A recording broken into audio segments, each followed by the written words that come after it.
Hey guys, my name's Matt. This is Movies with Matt, and I want to watch a movie.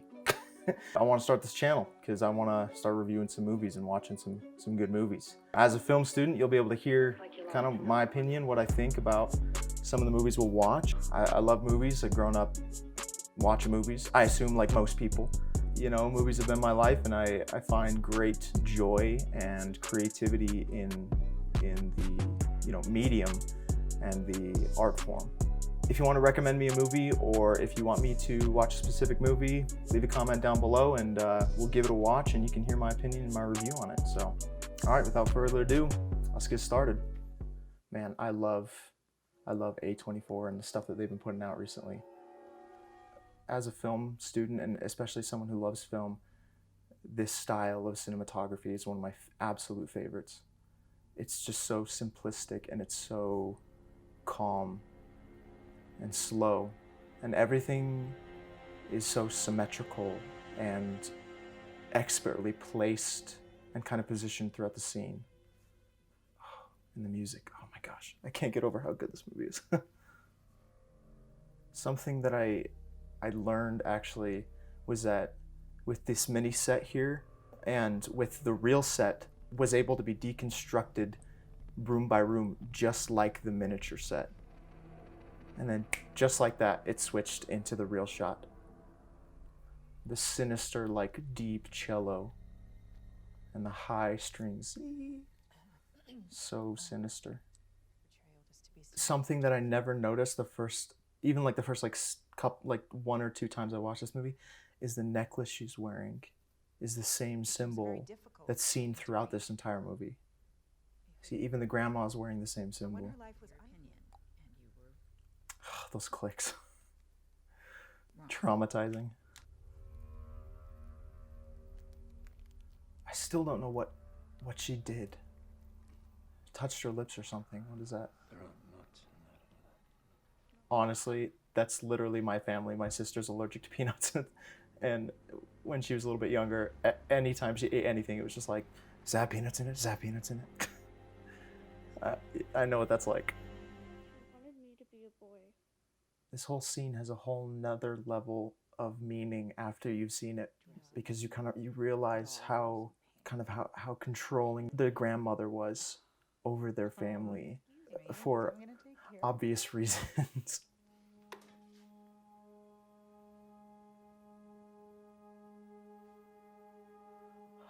Chilling. The music building, and it's gone. Just like that. One thing about this film that is so incredible is the way that they play with light. Almost every shot that takes place at nighttime, there's places throughout each shot that are just dark enough that your eyes kind of create an image of a person or an image of a figure standing there. That is what makes this movie so creepy, is because it allows our imagination to kind of run wild. Our imagination is scarier than anything that could be placed on a screen or shown in a theater.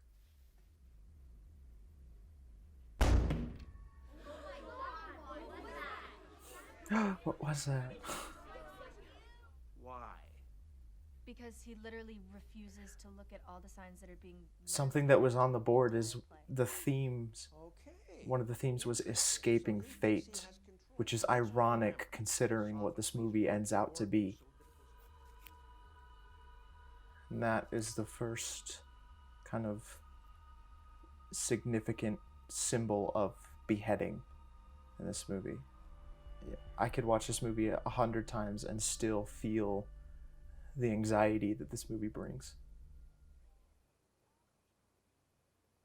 I love the subtle zoom effect. It gives a feeling of like claustrophobia. In a short film I shot, I used that kind of technique, and it really brings a feeling of, it really brings an engaging feeling to it, and a feeling of being trapped, or if the walls kind of closing in. My name's Annie. Hi, Annie.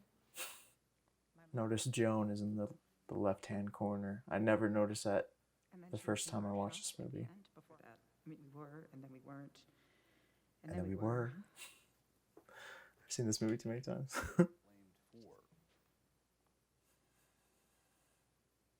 don't know. That was such a tense scene. You gonna take your sister? Does she want to go? Have you asked her? Typical mother-son conversation. Man, I've had those before with my mom. Can I go? Well, can you take your sister? Does she want to go?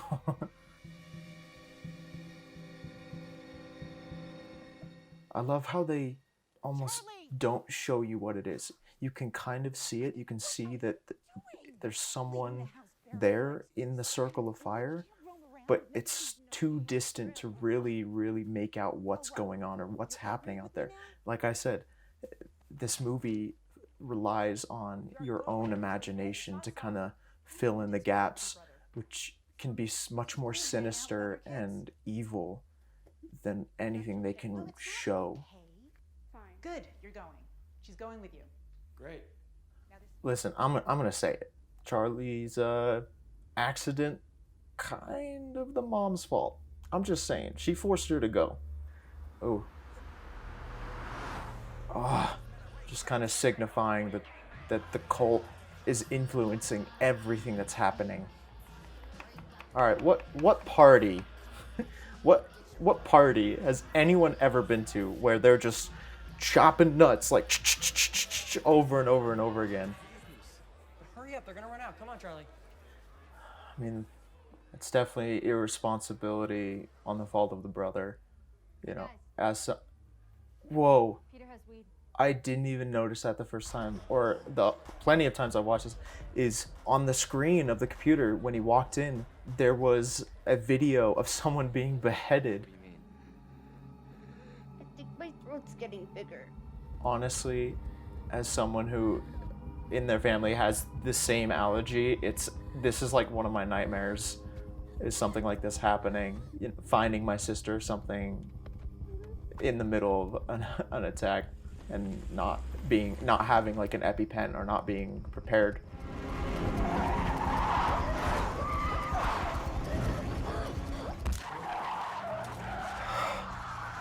Oh my gosh.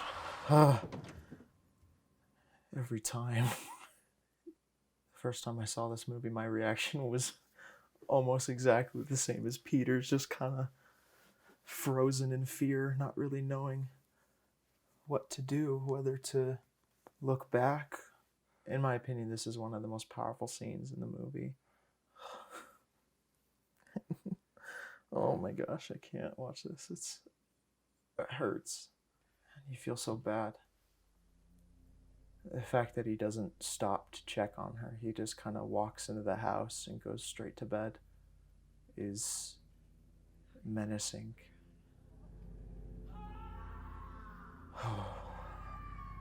Scream haunts me. Horrifying. Yeah. Can't show that. That lighting is beautiful. Just the small, subtle facial features that are shown through that light above him is just menacing.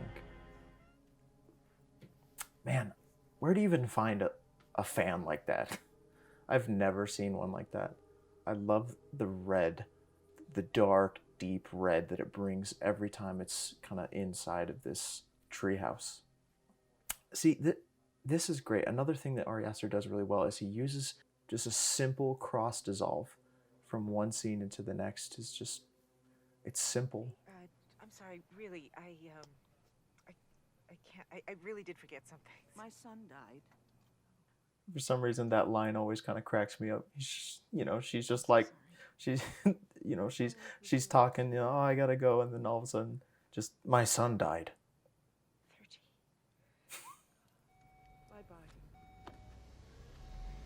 Bye-bye. Bye-bye.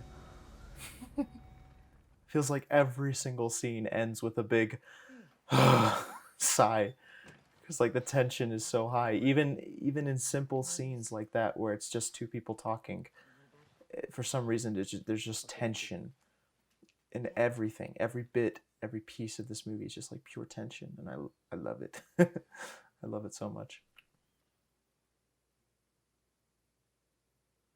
Oh, I love that shot so much, even though there's nothing there. There's nothing. Your brain tries to put something there. There's nothing anywhere in this whole shot, but your mind thinks there is, and that's what makes it so terrifying. And it's just genius. It's just genius filmmaking.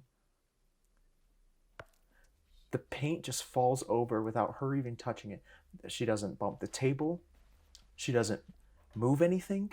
It literally just falls over. But it almost looks like it was pushed over.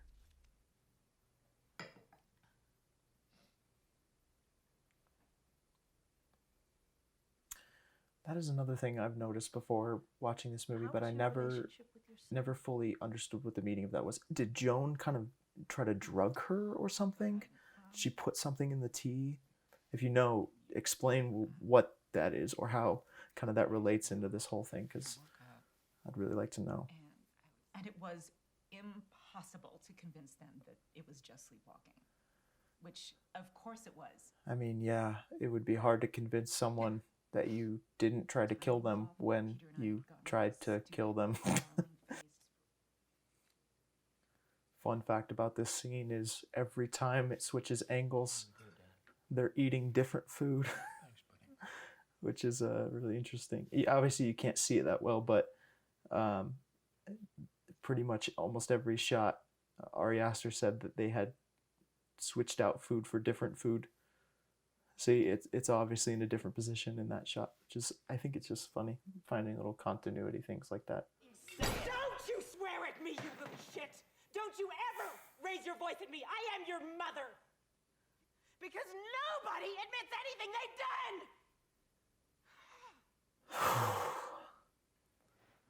I can't believe she didn't win an Oscar for this movie, honestly. This scene just rocks me to my core, man. It's brutal. Just pure emotion. She didn't want to go to the party. That's what I'm saying, man. That's why.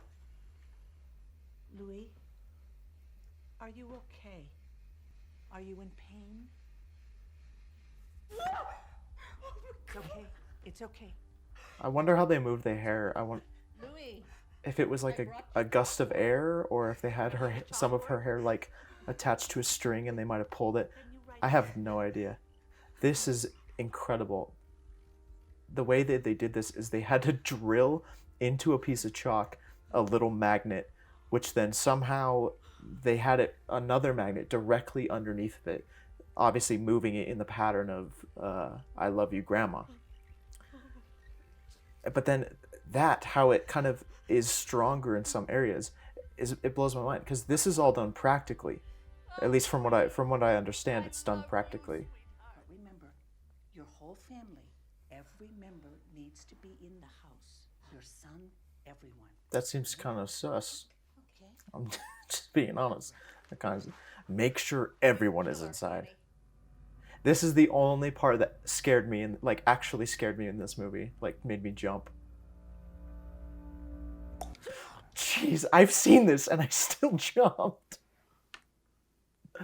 Oh my gosh. Come on. I knew it was coming. I even said I knew it was coming, and I still jumped.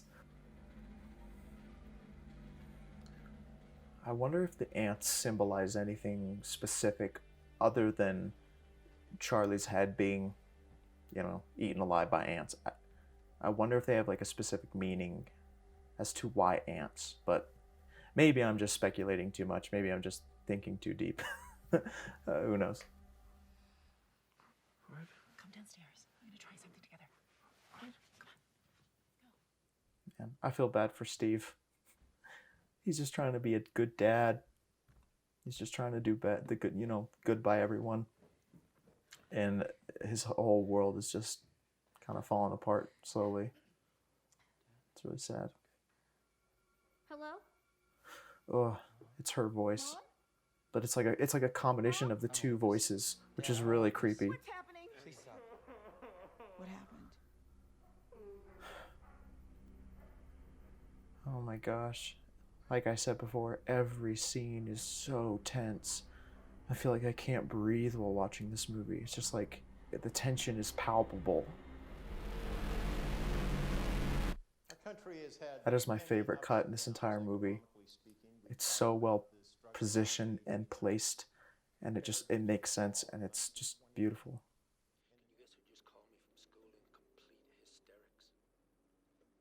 Charlie?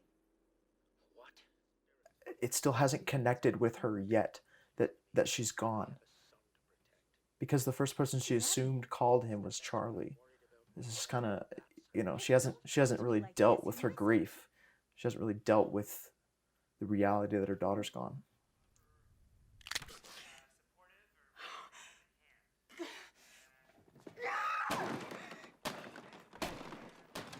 This feels like it's the moment where she finally comes to terms with reality.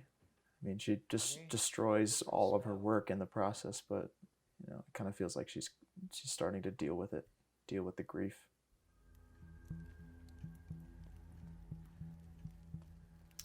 I never noticed that the dad was still sleeping on the couch. I know that has no meaning, but I never noticed that before. How she doesn't wake him up is honestly kind of a miracle. He must be taking all kinds of sleeping pills. Sleeping pills. That's what he was taking earlier. Must be. Another beautiful transition. This is probably one of my favorite shots in the entire movie. I love it. Switches up. That is beautiful cinematography. There's the symbol again, twice in each corner, and obviously the picture of Peter with his eyes crossed out, and some great foreshadowing for what's to come. Again, the slow kind of zoom into the subject just gives this feeling of the walls are closing in on you. And there she is, Grandma with Joan.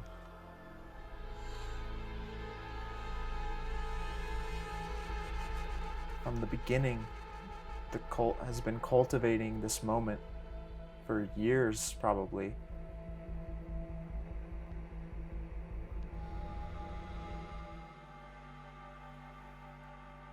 Who is that on the other side of the window? Because it looks like he waves or something, but I'm not sure who it's supposed to be. Maybe it's just another cult member, I'm not sure.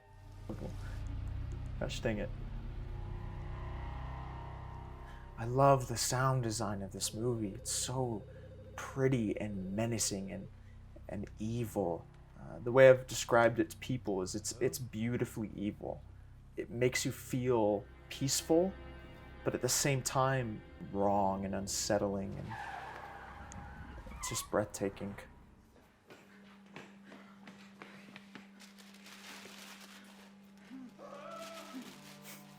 I like how we don't see his reaction either. That's really, really interesting. Interesting directorial choice. You dug up the grave. It was you, wasn't it? I don't really see how he would come to that conclusion, honestly. Digging up your own mom seems kind of far-fetched to me. Even if she's kind of going crazy.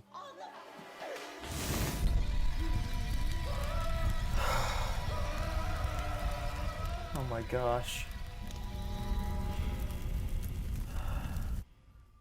This is my favorite transition. Look at all the members of the cult standing outside the house. It's all been planned from day one. They all knew it was going to happen. Going back to the theme that was written on the board in the classroom, escaping fate. Every character, they can't get away from it. They try to escape their fate, but it's fate. This shot always kind of freaks me out. because it's so barely visible. You have to be looking so hard to see just even an outline of her. The fact that she stays there so long, it's almost like you don't want to believe that there's something there, because throughout the movie there's been nothing in the background. You know, your mind says, oh, well, maybe that looks like someone, but it can't be. But sure enough, finally the payoff. Once again, the darkness lets your imagination wander. There goes a piano wire. I think we know where that goes, or what's gonna happen with that.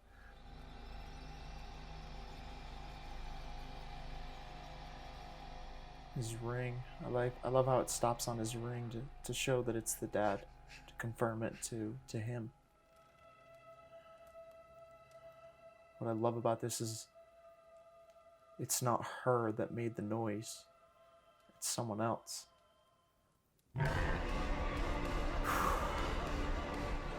Come on, go, go, go, go, go, run.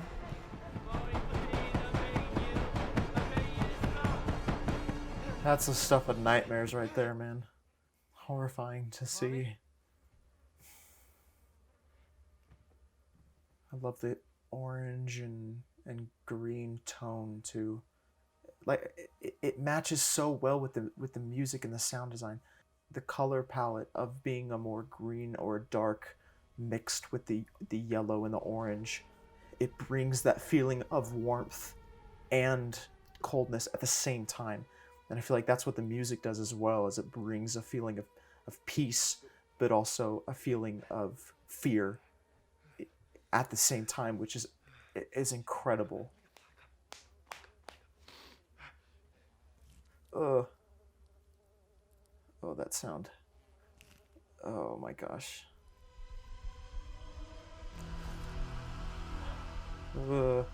Yeah, can't show this on YouTube. Oh,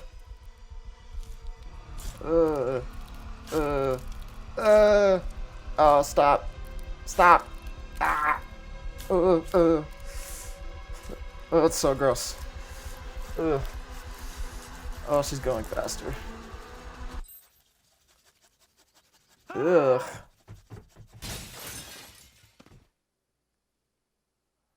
That is haunting. No music, nothing. Oh, man, why'd I gotta kill the dog? He didn't do anything, man.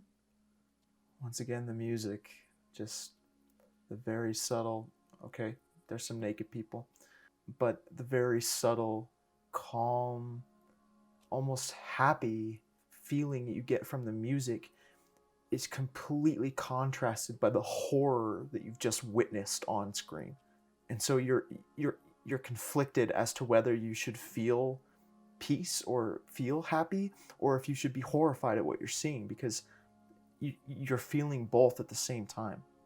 This part of the soundtrack is my favorite, and I think it's everyone's favorite from the people that have seen this movie. It's just sinister and menacing and beautiful and evil and almost sacred in a way.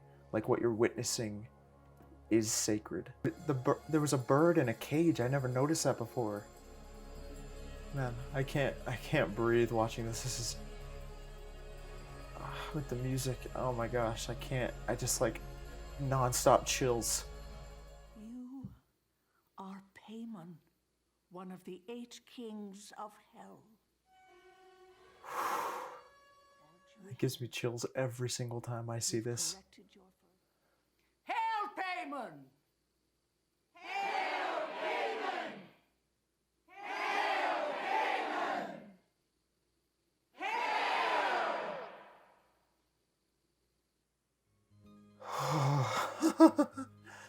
Oh man. Well, that's Hereditary, I guess. Well, all right. That was Hereditary, and man, There's a reason it's my favorite movie. One of the things that I think is one of the most difficult things to replicate in terms of filmmaking and art in general is the feeling of fear, because that's what art is supposed to do. It's supposed to evoke emotion in you. And fear, in my opinion, real fear, not like fake jump scare fear, but real fear, like borderline paranoia, is, in my opinion, one of the hardest kind of emotions to replicate in real life through the medium of filmmaking.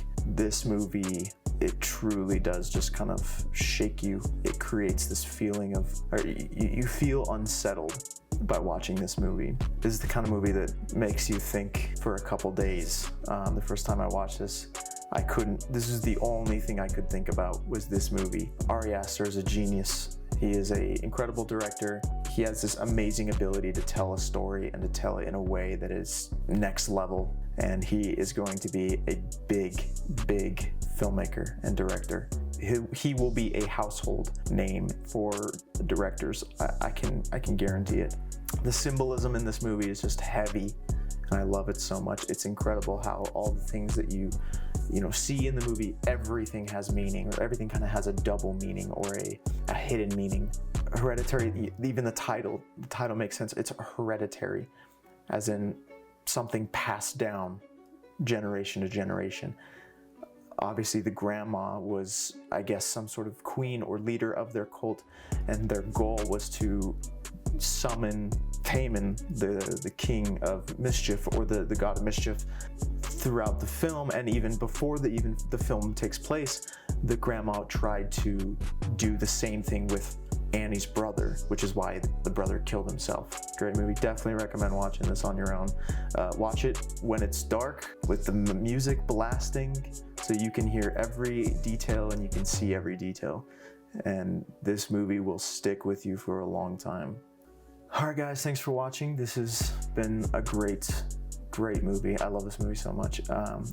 If this type of content interests you, maybe leave a like, subscribe, comment, do whatever you're supposed to do. I don't know. I just love movies, and I hope you'll enjoy watching them with me. So thanks, and we'll see you guys later. Peace.